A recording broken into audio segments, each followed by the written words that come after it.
ब्राह्मण को भोजन नहीं करा पा रहे हैं, मान लो आप गौ माता को रोटी नहीं दे पा रहे हैं, स्वान को भोजन नहीं दे पा रहे, कौवे को भोजन नहीं दे पा रहे हो, और मान लो गया ब्रह्म कपाली या कहीं पिंडदान नहीं कर पा रहे हो, तिलांजलि तर्पण नहीं कर पा रहे हो, तो एक काम जरूर करना, जल के पात्र में 2 बूंद गंगा जल डालना और वो गंगा जल शंकर को रोज 16 दिन तक चढ़ाइए, पितृदोष समाप्त हो जाए। जब ज्यादा घर में पितृदोष हो ना, ऐसा लगे कि पितृदोष बहुत ज्यादा है, 1 रुपए कमा रहे हैं, 1.25 रुपए खर्च हो रहा है, हाथ में पैसा नहीं टिक रहा, दुकान 4 दिन अच्छी चल रही है, फिर व्यापार डाउन हो जाता है, कोई पैसा लेकर भाग गया, नहीं दे रहा, कहीं कर्जा मात्रा बढ़ गई है, ये पितृदोष के लक्षण है कुछ। इसमें आपके घर में जो भी रुद्राक्ष पड़ा हो, जो भी रुद्राक्ष रखा हो, क्योंकि संभाल के तो आप रखते नहीं, पटक देते हो यहां में, जो भी रुद्राक्ष आपके घर में रखा हुआ, एक पानी के पात्र में उस रुद्राक्ष को डाल दीजिए, उसमें 1 चावल का दाना डाल दीजिए। महाराज, परिंदा जहां होता है, मटका, हंडा या रसोई घर में आपका जो पानी भरने का स्थान होता है, जिसको आरो वारो क्या क्या लगा के रखते हो, उसी के कहीं पास में उस कलश को रख दीजिए, ऊपर से उसको ढक दीजिए।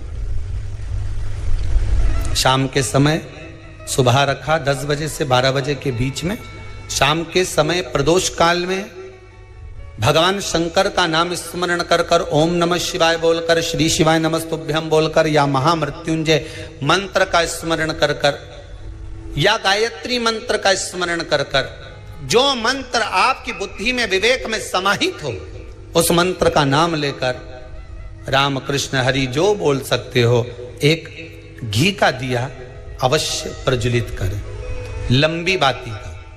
कौन सी बाती का? फूल बत्ती का नहीं, गोल बत्ती का नहीं, लंबी बाती का लगा। बत्ती का मुख दक्षिण की ओर, कहां पर होना चाहिए? दक्षिण की ओर, ना पूरब, ना पश्चिम, ना उत्तर। बत्ती का मुख कहां हो? दक्षिण की ओर। जैसे श्राद्ध पक्ष में ब्राह्मण को जब भोजन कराते हैं तो ब्राह्मण का मुख श्राद्ध पक्ष के भोजन कराते समय अगर पूरब, पश्चिम और उत्तर का होता है तो श्राद्ध के भोजन का फल नहीं मिलता। उसका मुख दक्षिण का होता है तो हमारे घर के जितने भी पितर उस तिथि में गए होते हैं, सबको उसका भाग मिल जाता है और पितृदोष समाप्त हो जाता है। इसलिए ब्राह्मण का मुख श्राद्ध पक्ष में भोजन कराते समय दक्षिण का होना चाहिए।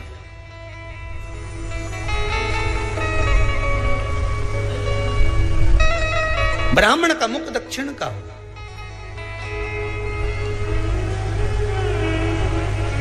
यहां तक शास्त्र कहता है, महाराज अगर गौ माता को श्राद्ध पक्ष में अगर भोजन दे रहे हो तो गाय का मुख अगर दक्षिण का है, गाय का, आपका मुख भले उत्तर का हो, गाय का मुख दक्षिण का हो, आपका मुख भले पूरा पश्चिम कहीं का, गाय का मुख अगर दक्षिण में है, अगर आपने दक्षिण में गाय को खड़ी कर रखा है और दक्षिण में उसका मुख और आप भोजन दे रहे हो, तो शास्त्र कहता है कि किसी पिंड की जरूरत नहीं पड़ती, गाय स्वतः कल्याण कर देती है, गौ माता स्वतः कल्याण कर, दक्षिण मुखी हो। तो दिए की जो बाती का मुख कहां होना चाहिए? दक्षिण का।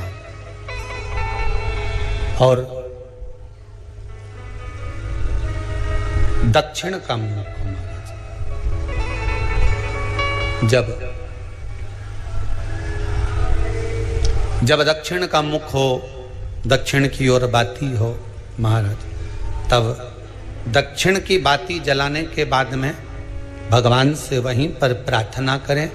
जो कलश रखा है उसके ऊपर जो प्लेट रखी है, ढाका गया है, वहां अपना सीधा हाथ रखें और अपने पूर्वजों का, अपने पितरों का स्मरण करें कि मेरे धन को लेकर कोई चले गया, मेरा व्यापार ऐसा चल रहा है, मेरा घर में बच्चों का विवाह नहीं हो रहा, या घर में इतनी अशांति है, या तकलीफ है, या कष्ट है, ये सब का स्मरण कर कर उस कलश को रात्रि भर रखे रहने थे।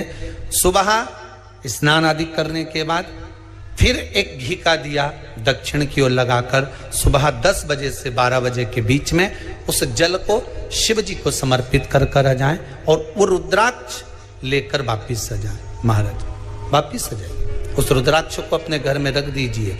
वर्ष भर वो रुद्राक्ष आपको कभी बीमारी से नहीं घिरने देगा, कभी किसी जगह खड्डे में नहीं जाने देगा, वो उन्नति की ओर ही बढ़ाएगा। भले कोई भी रुद्राक्ष हो, 1 मुखी से लेकर 14 मुखी, 20 मुखी, 18 मुखी, जो रुद्राक्ष आपके पास में, आप तो उसका स्मरण करिए।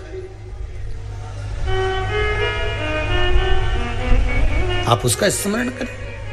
आपको लगता है कहीं कहीं कि मेरे पितर मुझ पर क्रोध कर रहे हैं, आपको कभी कभी लगे कि मेरे ऊपर पितृ दोष लगा हुआ है या पितरों का श्राप लगा हुआ है, या हमारे यहाँ पर लोग अधोगति में ज़्यादा मर जाते हैं, हमारे यहाँ ये काम ज़्यादा हो जाता है, तो निवेदन है, श्राद्ध पक्ष चल रहा है, प्रयास करिएगा।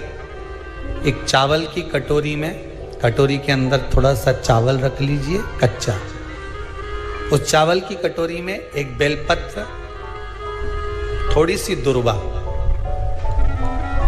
बांधकर पानी का मटका, परिंडा या जहां अपना रसोई घर में जल रखते हो, उस कटोरी को वहां पर 2 दिन 3 दिन तक रख दो। वैसे तो 16 दिन रखो ज़्यादा अच्छा था, पर जो दिन अपने को मालूम है 2-3 दिन उसको रख दीजिए। घी का दिया लगाइए।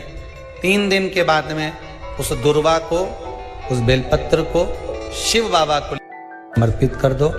चावल पूरे घर में घुमाने के बाद चिड़िया को या नदी में या किसी जीव को प्रदान कर दो। महाराज पितृदोष के निवारण का सुंदर तरीका।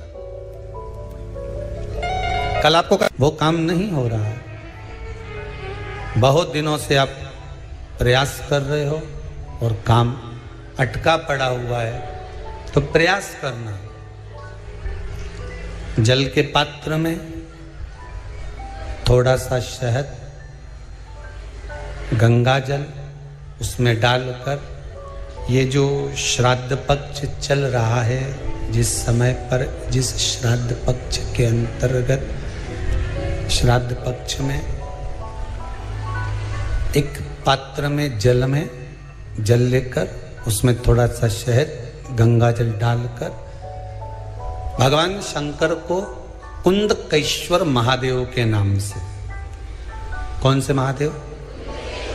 कुंदकेश्वर, क्योंकि विदल और उत्पल इन दोनों असुरों ने, राक्षसों ने जब बहुत उपद्रव मचाया,